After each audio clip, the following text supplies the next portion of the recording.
Hello there. Yesterday's Remainers are ganging together to go around the EU and convince its leaders that Brexit can be stopped.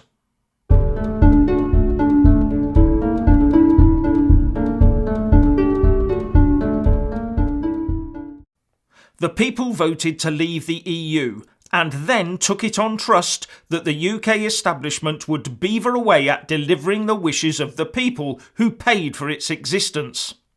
But of course, as a remain to the core system, it has not, and it is being aided and abetted in not delivering democracy by the likes of Nick Clegg, Tony Blair, John Major and Lord Mandelson.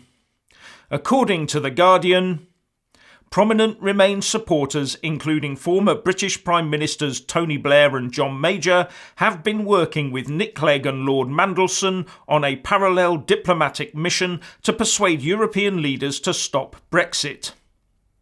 The report goes through some of their itinerary and says that the results of this so-called diplomacy, Brexiteers may have another word for it, are fed into a weekly meeting of pro-EU MPs chaired by Remainer Chuka Umunna. The Guardian cites one source as saying, "We are not trying to subvert the government negotiations.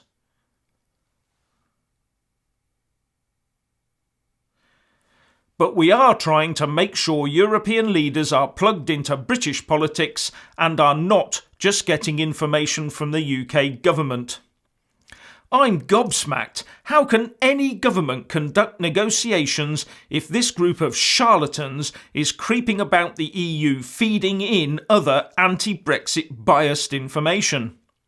But Nick Clegg has made the intent clear when he is quoted as saying, "The aim of the visit is to persuade EU leaders that British politics has made the option of remaining inside the EU viable." He has also been explaining how the UK can still hold MEP elections next year. Now, if we hold MEP elections next year, it will send out one single message that the UK establishment has no intention of delivering on the vote of the people, and UKIP will probably wipe the floor at any such vote. As I understand it, UK councils still have money set aside for those elections, just in case. The government needs to formally cancel those elections forthwith and order those funds redesignated to show true Brexit intent. As to those four, I wonder who's picking up the tab. Moving on, the European Union is now saying that the UK must cough up the so-called £39 billion Brexit divorce bill, whether or not we have a deal with them. The £39 billion was put in the original agreement based on the principle of nothing is agreed until everything is agreed. Now we find the only thing the EU is really intent on agreeing is how quickly they can get hold of our taxpayers' money, or more accurately, increase our taxpayers' debt.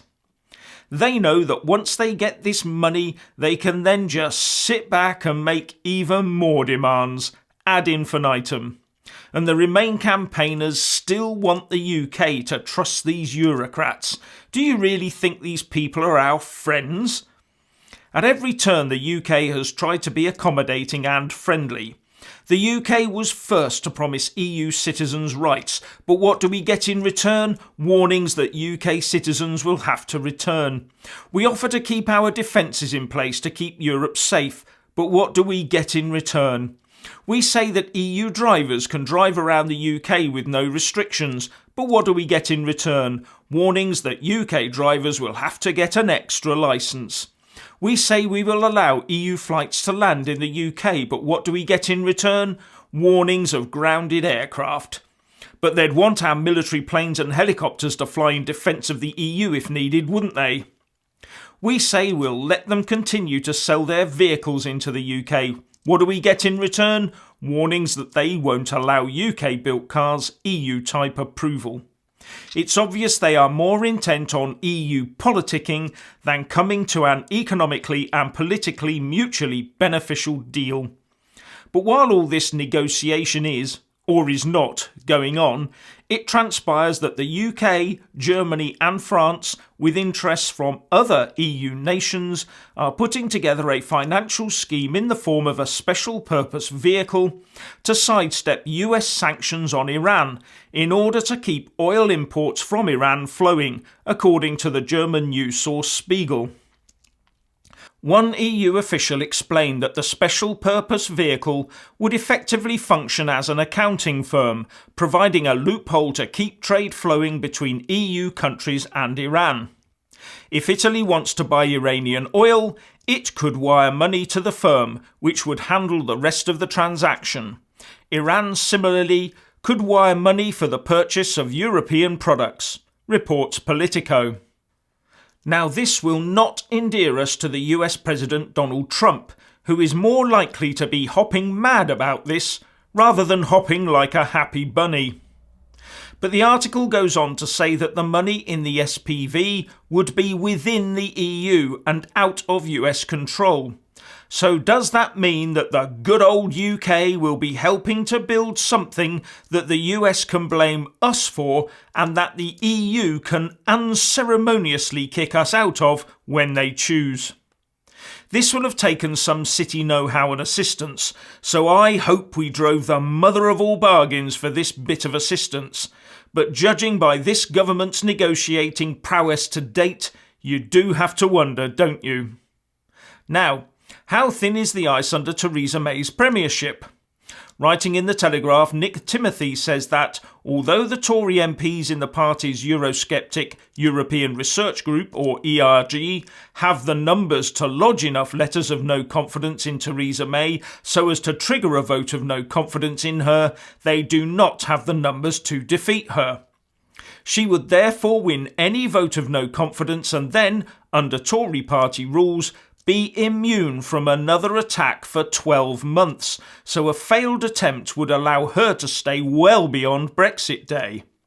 Tory MP for Mid-Norfolk George Freeman has however asked for Theresa May to stand down as PM and Conservative Party leader, but early next year and once the Brexit talks are over. Talking at an event hosted by The Times, Freeman, who served as Theresa May's chief policy advisor until November 2017, said last night that the PM had done an extraordinary job of leading a nation that was essentially rudderless when Cameron bowed out after the 2016 referendum. He said that the PM should be given the chance to honour her commitment to deliver Brexit, but then a fresh leader should step in to shape our new relationship. Someone liberated from the poisonous politics of the EU referendum and the shambles that has followed, he said, adding it should be someone with a new mandate and not one of the old guard. He had previously called talk by Brexiteers of unseating Theresa May as irresponsible.